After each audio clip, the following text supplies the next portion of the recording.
Welcome to Season 3 of Purposeful Empathy. My name is Anita Nowak, and this show is all about amplifying the voices of people around the globe who believe the world needs more empathy and are doing something about it. This episode was brought to you by Grand Heron International, an on-demand coaching provider for individuals and companies. Thanks for watching. Enjoy the show. Welcome to a new episode of Purposeful Empathy. Today I'm joined by Amanda Luterman, who is a licensed psychotherapist in Montreal who's had clinical interest in the erotic dynamics of relationships for over a decade.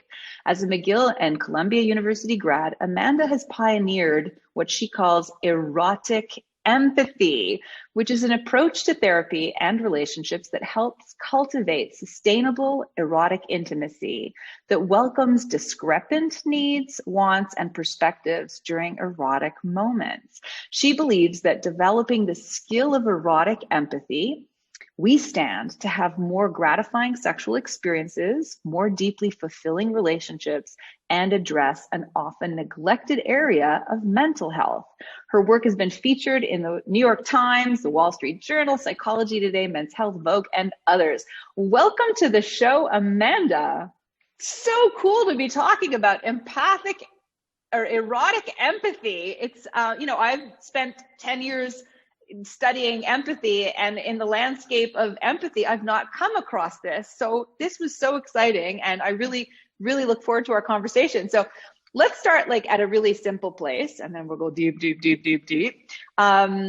What is your framing of empathy? How do you understand empathy? So just as a baseline, and how is erotic empathy different from plain old empathy? Yeah.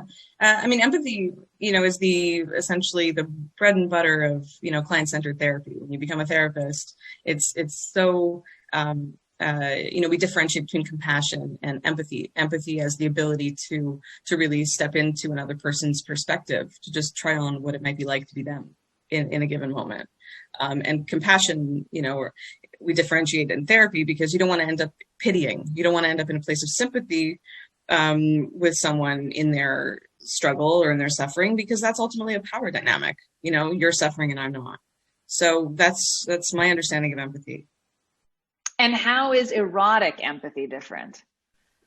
So again, even starting at the training of therapists, erotic empathy, I believe, is worthy of differentiating, of distinguishing, because it's so well known that as soon as somebody starts talking about something sexual, we tend to think about ourselves. We tend to become a little bit vulnerable. People immediately reflect upon their own personal lives when people mention something about sexuality. And considering that in the average psychology program, there are no courses in intimacy or sexuality, we have little training to navigate that onslaught of feeling.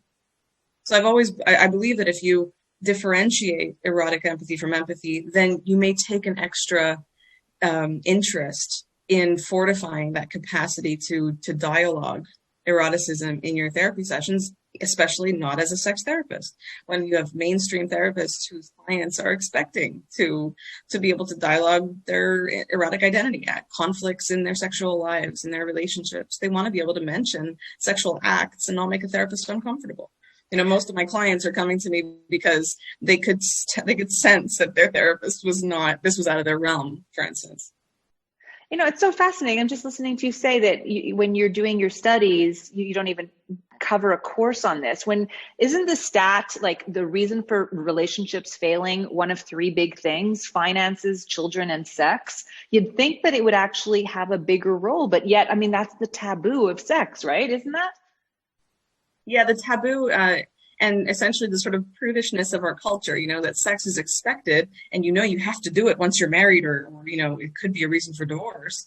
But at the same time, people relegate the skill set of talking about sex to just a discussion of communication in general, without ever talking about sex explicitly. We euphemize it like crazy. We talk about sleeping together. We talk about intimacy. But we all know that intimacy can be not sexual at all, and sexuality can be not very intimate. Yeah. Okay, so before we kind of like dig deep into the work that you do, I'd be really curious to know what got you here. So could you share the backstory and why you were compelled to kind of enter this space of therapy? Yeah. Well, I've always just taken an interest in from probably, oh gosh, I don't even know. I could drop random details of my life. I worked for Ms. Magazine when I was 20 as an intern in LA. Met Gloria Steinem and really valued that experience. I always took an interest in women's health, women's issues as an undergrad. My late teens, early 20s, I was very proud to be part of a touch football community at the end of my high school. I played football. I really valued the idea of women's health. And then interestingly, as an intern in graduate school, I worked with homeless men. So I wanted to sort of balance out my, in those days, very binary view of gender, obviously, to sort of include the experience of the counterpart of a heterosexual relationship. And as I studied men, I understood that, if men don't want to be vulnerable and women are taught to require vulnerability for intimacy, how is it that we make this possible at all? So really right in my undergraduate at Columbia, I had amazing support from professors to support my curiosity about eroticism and sexuality and to study it whenever there was an elective assignment. And then now over the years, I've cultivated, an ability to dialogue this in a therapeutic way for my clients and to sort of approach it cognitively by taking courses here and there, kind of off the cuff in very non-academic settings. I think to be a sex therapist, like practitioner, you have to take an interest in putting yourself in the environments that your clients are going to talk about if you want to be comfortable in them. So Montreal has an amazing burlesque scene and, attending things and having conversations with people. I can recall fond conversations with, drag queens in bathrooms and burlesque dancers when they thought I was one and tried to bring me up on the stage. And I was like, no. So, these really fun experiences that have really paved the way for me to be comfortable, really helping people in their intimate lives. And I believe help families, in doing that. This is my jam. I tend to joke I'm cheaper than a divorce lawyer, so try me first.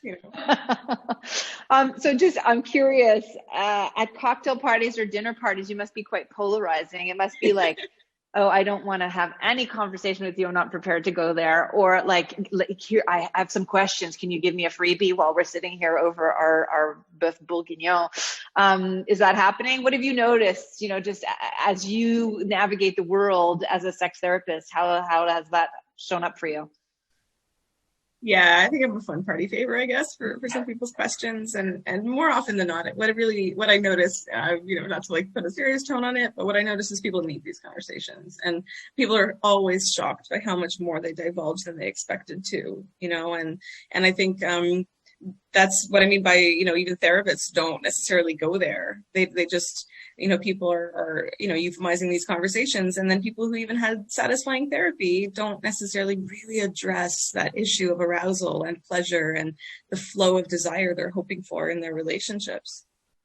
Okay, now I promise we're going to get there, but one last little question. Yeah. So you as a therapist, you were trained to be empathic, but now you've been practicing in probably one of the most intimate kinds of conversations possible. What have you learned about being empathic as a result, and how has that changed the way you are in the world outside of your practice?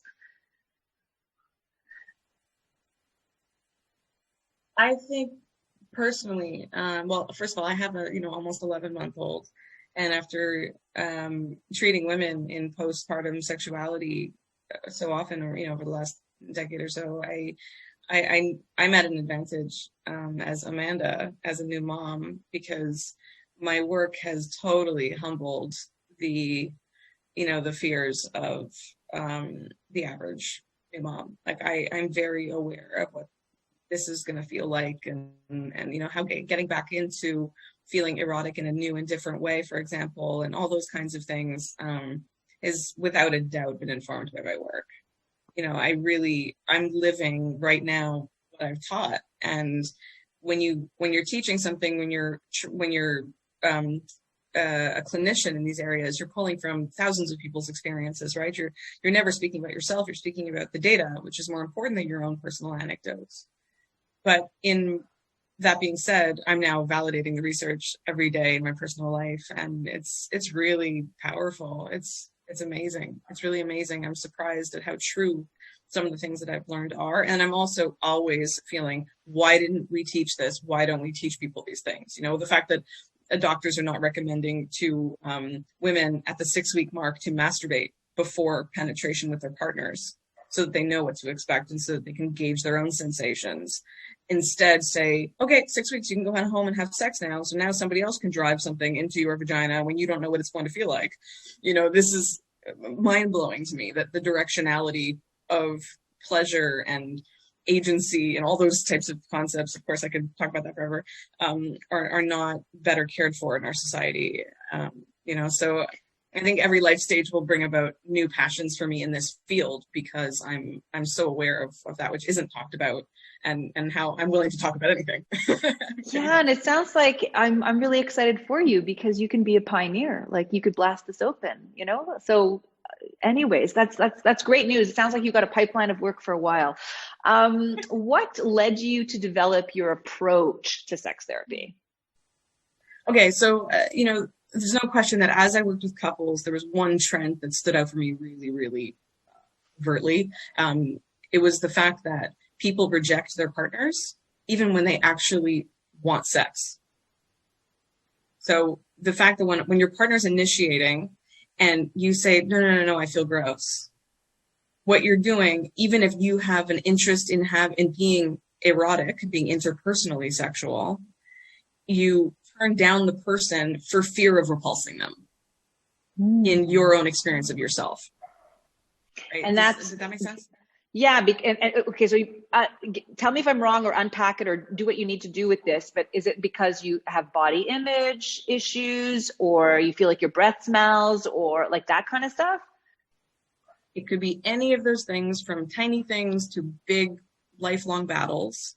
What they are ultimately is distinctly a lack of erotic empathy for your partner.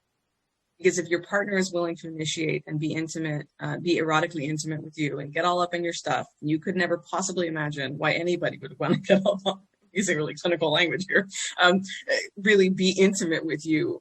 And so you reject them because you don't take into account their perspective and their desires for you. Then what that is a lack of erotic empathy. So what do you... Go ahead. So over the years, what I noticed was when people would tell me, you know, I just said, you know, no, or I rolled to the other side of the bed and I pushed them away last time, you know, he tried, and I say, or she tried, and I say, well, were you in the mood? Did you notice any kind of genital awareness, or, you know, desire, any craving, yearning, either that day or right at that moment? And they'll say, oh yeah, but I just couldn't. And those couldn'ts are about not being able to transfer the focus of what they're feeling about themselves into really honoring what their partner feels for them in that moment. And the reason why that's important is not because their partner is more important than them, but because by transferring the focus onto what arouses them about their partner, or to transferring the focus from their insecurities and their fear of repulsing, or of, you know, it not going well or whatever, onto the those delicious sensations that could escalate into pleasure, those little things that we could choose to place our attention on that make the excitement build, that hesitation to refocus, or that unwillingness to refocus attention, leads to the demotivation of sexuality in a couple. Okay, so let me. Yeah, go ahead. No. Okay, so I want to make this real. I'll happily take your prompts. Yeah. You just gave me the example of, you know, a woman postpartum, okay, who's maybe still breastfeeding or not, who knows, and is exhausted and feels very strange about her body. And her husband, partner, you know, initiates, and she's like, no, thank you. Now, I'm going to take a guess. You worked at Miss Magazine, so you're like, you know, feminist, pro-woman, empowerment, all that kind of stuff. And what I just heard you say is, empathize with what your partner wants and find a way to meet him, is in this instance, let's say him, where he's at. Okay. But I'm imagining like a chorus of women saying, but like, I'm exhausted.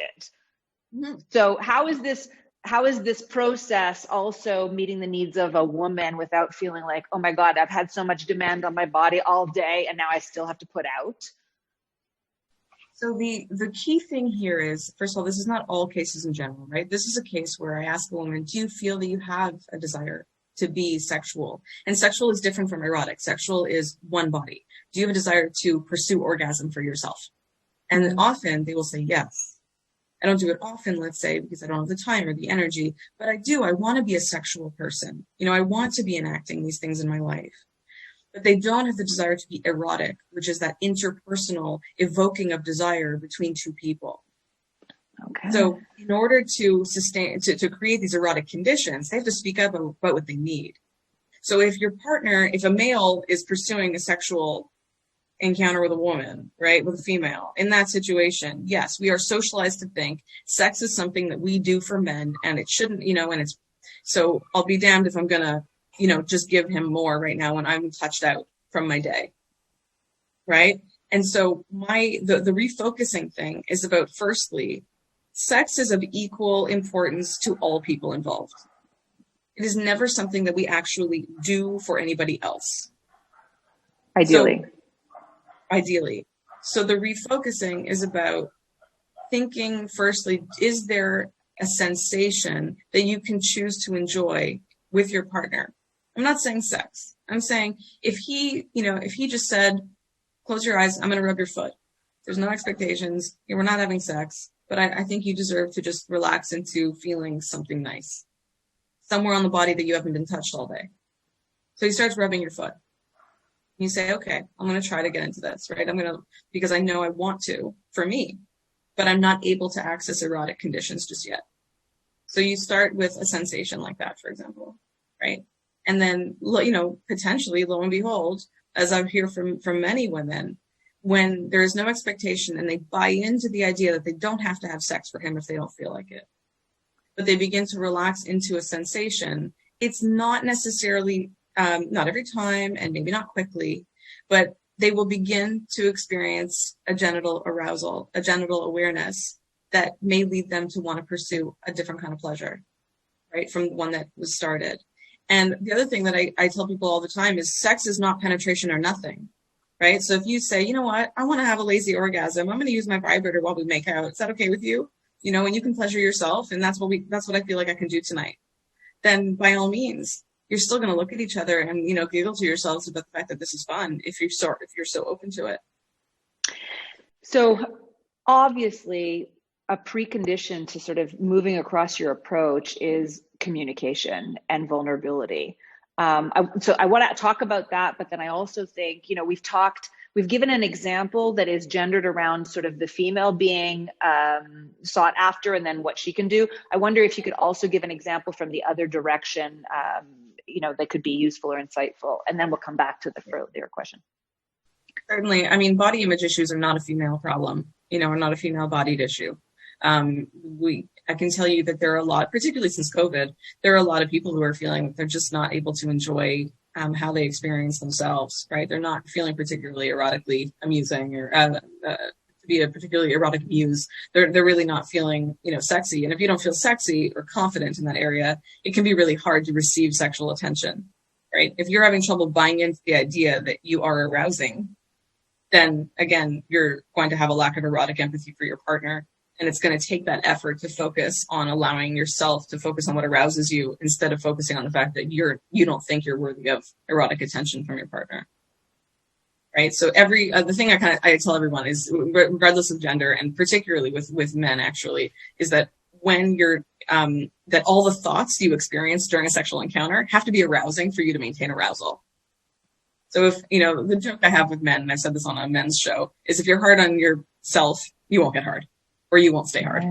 So if you're afraid of losing your erection, or you're hating on yourself for having grown a bit of a gut over COVID, and you're thinking about those things, well, that's not going to keep the blood flow into your penis.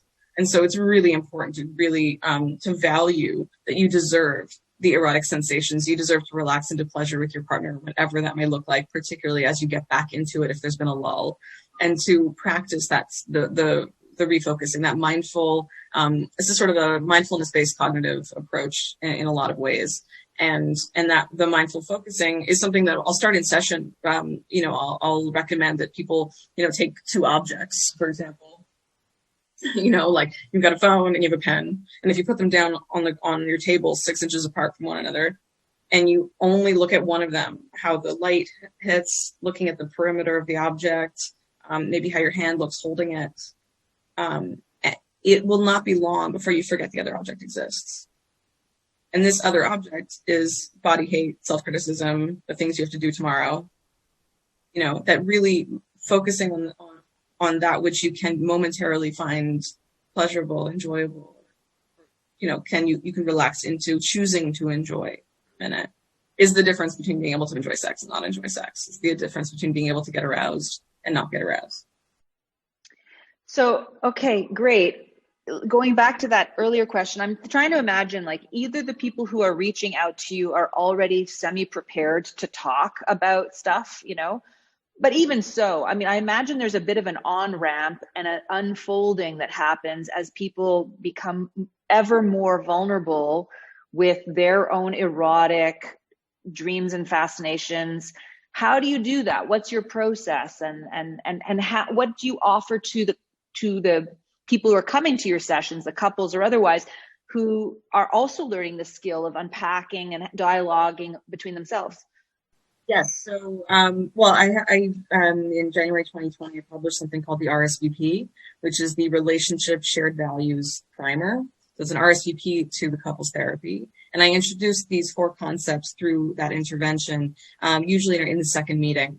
First meeting, of course, is sort of tell me a little bit about what brings you here, get an overview of the situation, establish some goals, talk about some recent moments of significance in the relationship that got them to where they are, whatever involves the first meeting. And the second meeting, I'll usually introduce the RSVP. And that what that does is bring about the skill sets we're going to work on, the mindful attunement and acceptance of that which each person brings to the relationship, to each moment. Erotic empathy as a concept, that buy-in to the fact that if your partner wants to be with you, try to sort of accept that and to look at that behaviorally speaking, of course, is broken down. I talk about a few different concepts in that introduction, which also gives us a vocabulary. That's the thing too, right? Couples don't necessarily know how to really talk about these things or how to have healthy conflicts in and around sexuality.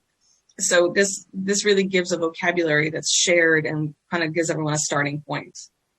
And moving into it, I then typically do a meeting individually with each person. Oftentimes people don't necessarily want to talk about their past relationships and, significant fantasies or pleasures that may have come about if they're experiencing jealousy and difficulties in the moment they come to meet with me. We may not want to talk about that last relationship that was super hot in front of the other person. But I do want to hear about those experiences from each person to be able to help craft an approach that's erotically attuned to each of their internal fantasy worlds that they can then integrate. See, erotic empathy also really takes into account that each person has a distinctly unique experience, sexually speaking, right? When people come into couples therapy and you say, so how was the last time you had sex? They're going to look at each other and kind of go, it's okay, nod their heads, shrug their shoulders. And so I got no information whatsoever because I have no idea which parts were actually important for both of them separately. And so erotic empathy seeks to really bring about the clear, transparent, and also very equipped understanding of each person's unique experience during the sex they're having. So it is important to understand that both people in every sexual encounter, all people in every sexual encounter have completely different images in their minds of how they're each received. I may be kind of a regular little brunette, Jewish girl. But to my husband, hopefully. I'm a little pinup, I'm a curvy little straight out of the, 1950s cartoons. And that's what I'm kind of hoping, but I have no idea, right? Ultimately, the inner workings of another person, and that's what this is really about. It's about facilitating a safe conversation in which each person creates their relaxed understanding of what the other person wants. And that's where erotic empathy really becomes an educated approach. A skilled strategy for sustainable intimacy is knowing that how you see your partner is totally different from how they see themselves, and how they see you is totally different from how you see yourself. Right. Because, if you define, that was great sex, it's because that person with whom you just engaged in that great sex, like satisfied you in a way that made you qualify the sex as great, right? So the metaphor that comes to mind is when you, like, for example, for shopping for a birthday gift for a friend, you don't buy the gift that you think you want to have, which would make for a great gift for a friend. You actually imagine what your friend would find a really awesome gift, right? And that's what the goal of empathic or erotic empathy is, right? Yeah, I put in 2017, I put an article on Medium called "I Am Carrot Cake: A Lesson in Erotic Empathy," and that's what kind of served as the first online burst for the concept. I Am Carrot Cake came about because my husband likes carrot cake, and my line is, keep vegetables out of my dessert. I'm not interested. So the I Am Carrot Cake meaning he can like something that I don't necessarily understand his liking for entirely. And I can be interested in how to, get it for him or sort of be, I've made him carrot cake stuff. I've made these really great cookies one time. They're like little sandwich cakes, little sandwich cookies of carrot cake with icing in the middle. I don't think I had more than one after I made them, but I was thrilled that he enjoyed them.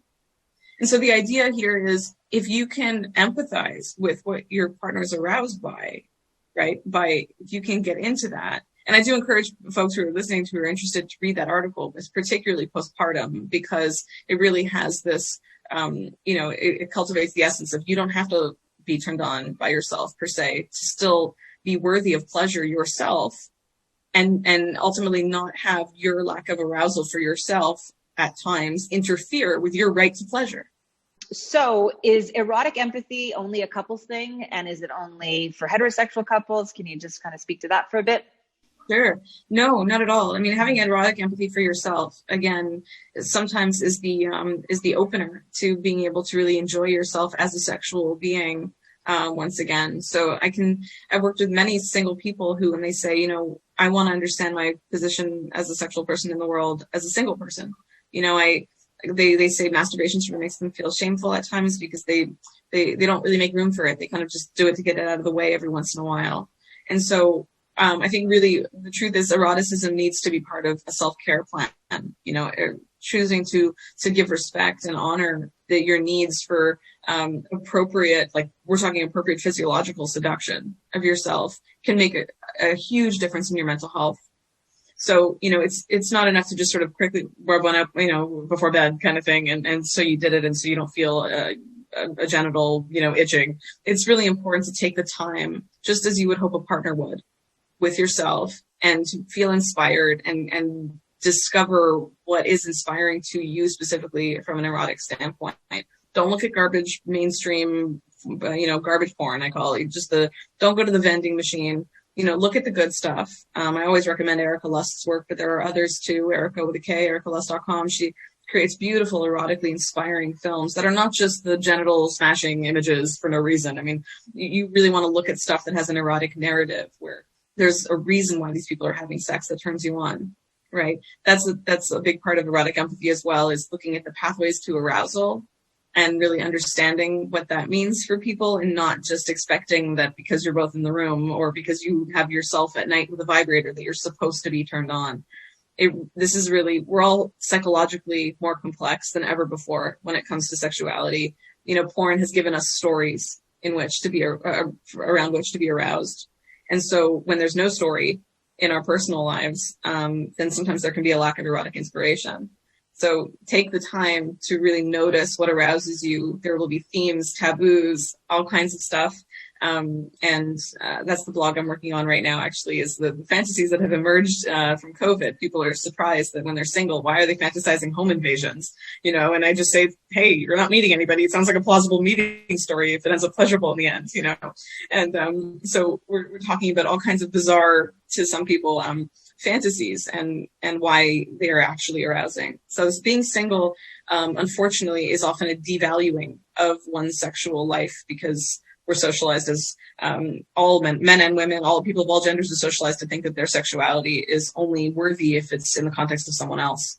And that's, of course, not true. And mental health benefits are that if you value yourself and really engage with, great pleasure, you're actually going to cheer yourself up. You're actually going to feel a bit more of an eros, a vitality within your life.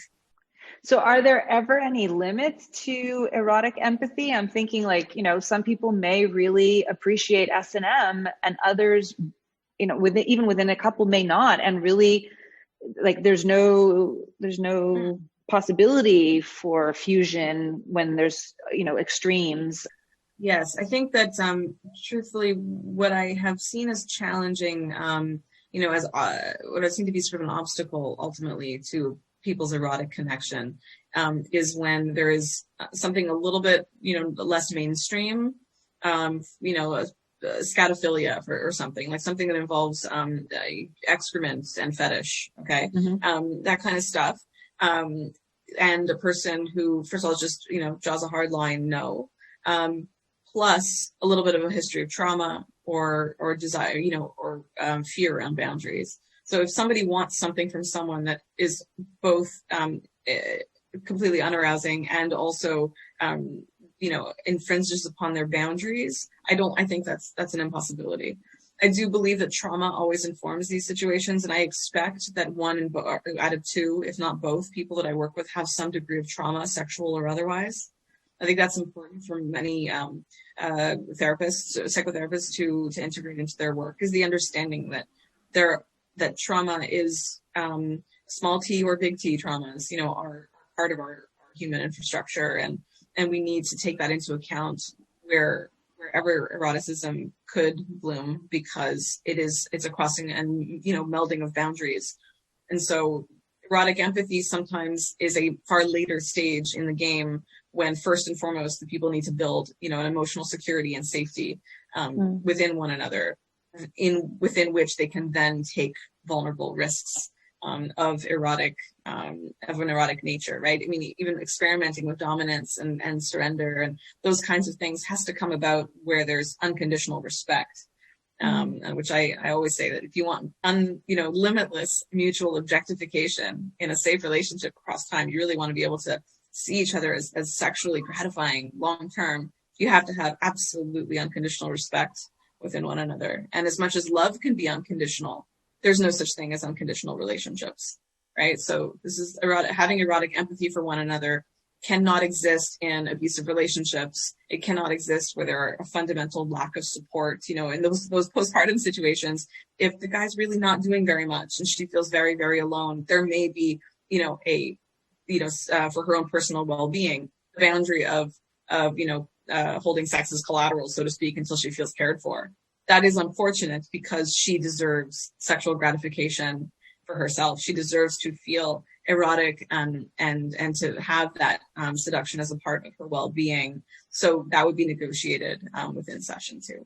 So then clearly some couples might come to you for sex therapy, and then you're really kind of engaging in a whole other trauma therapy or marital therapy that's way out.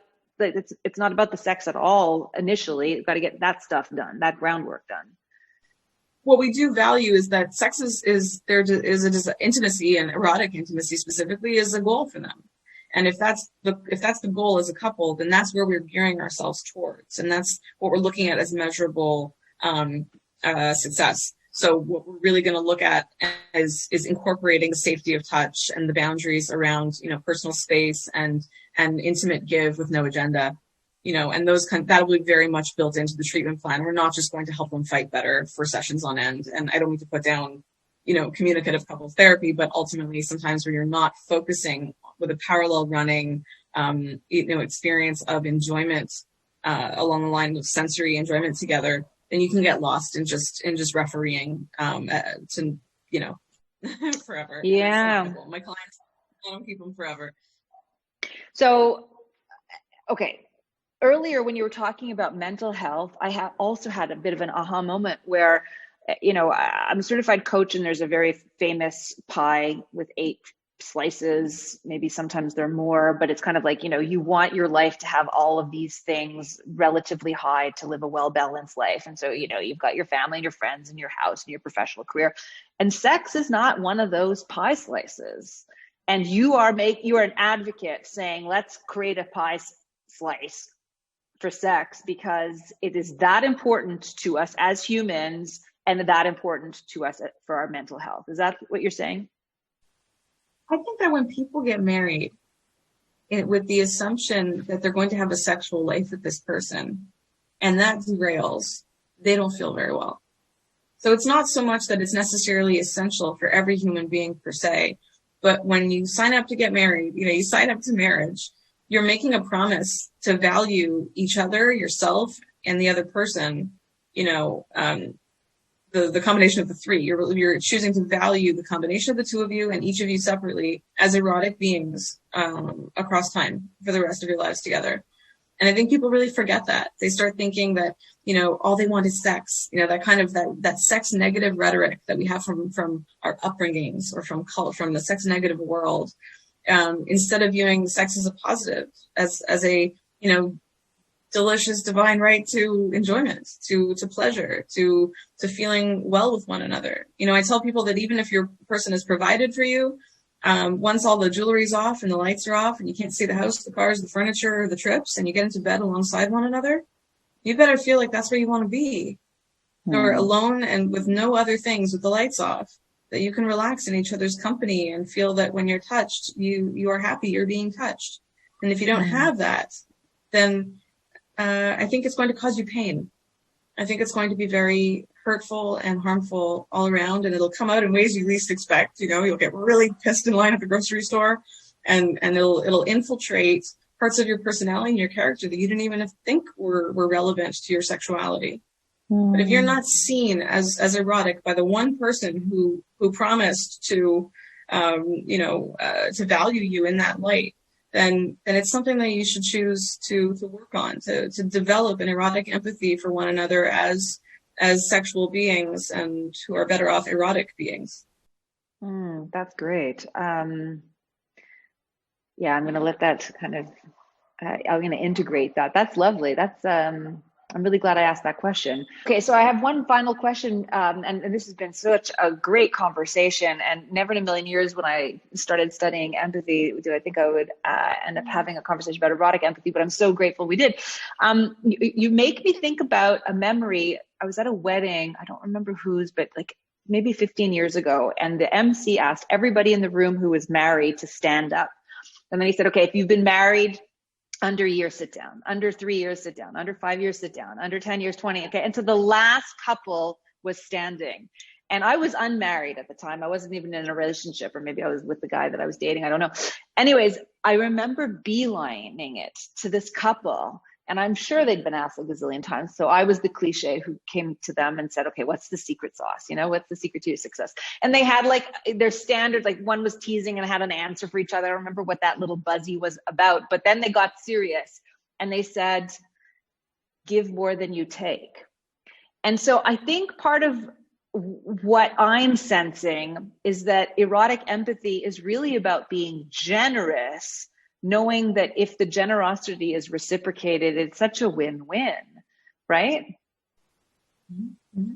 Absolutely. Absolutely. I think that the kind of one-liner I would say is that couples are great when each of them feels that they're the lucky one. And when you're each feeling lucky that the other added a little sprinkle of erotic empathy onto it, lucky that your partner wants you and you don't even get it, but it's cool. You're willing to receive. I think the act of receiving is just as generous as the act of giving. Being able to receive another person's feeling lucky that they're with you, that's erotic empathy. And receiving is a lot harder than giving. Because people, the little tinge I had of, as you were talking about, give more than you receive. Part of me says, no, that's what so many people are doing in bed. You know, there's a lot of women out there giving blowjobs and, you know, oral sex that they feel is mandatory when they're not in the mood. That demotivates the desire to have sex because they're self-betraying. They're doing something that they're not really in the mood for because they feel they have to. So being generous is not it. It's about being attuned to yourself and knowing when to receive pleasure that you can't necessarily wrap your head around as desirable. That allow your other person to feel lucky with you and do your best to focus your attention strategically so that you can enjoy, so that you can be more open to receiving. You know, receiving is the act of being able to say thank you when somebody compliments you. You know how hard that is for the average person? If somebody says, wow, you look great, or you look well, you know, they're going to say, oh, no. I'll give you 6 reasons why they don't.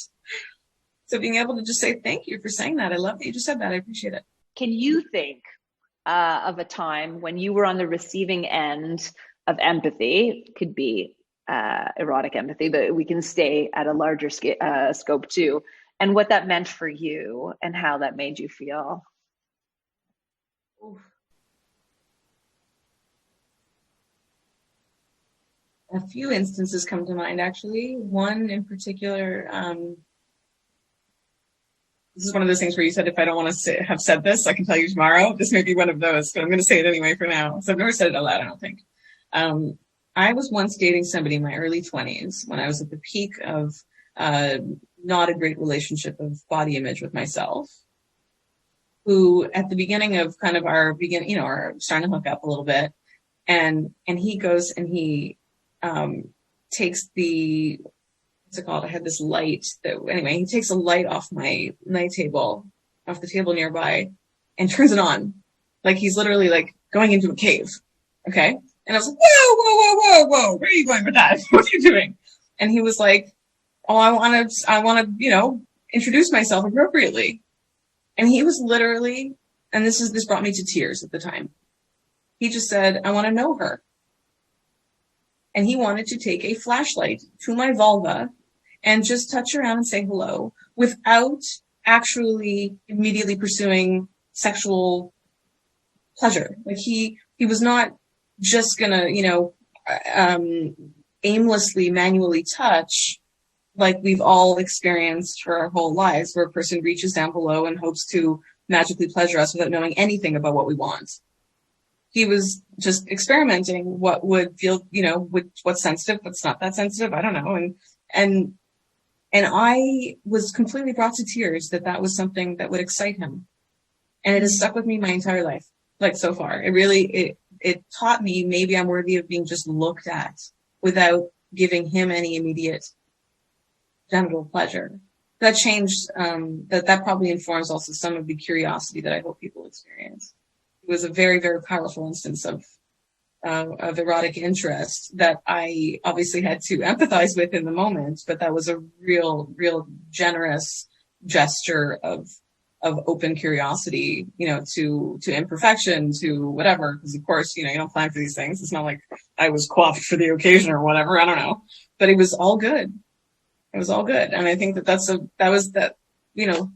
stands out. And there are many, of course, that also, a close second or first, are experiences where my own experience of trauma, was needed to be empathized with if I had to stop, for instance, in the middle, or not begin when we'd sort of begun, and those kinds of things where a person just would say, it doesn't matter that I'm aroused if you're not present with me in this, then like, let's just, and then just sort of held me in a really, really generous way. And I think safety is a very, very essential component of erotic connection, particularly for women-bodied folks. And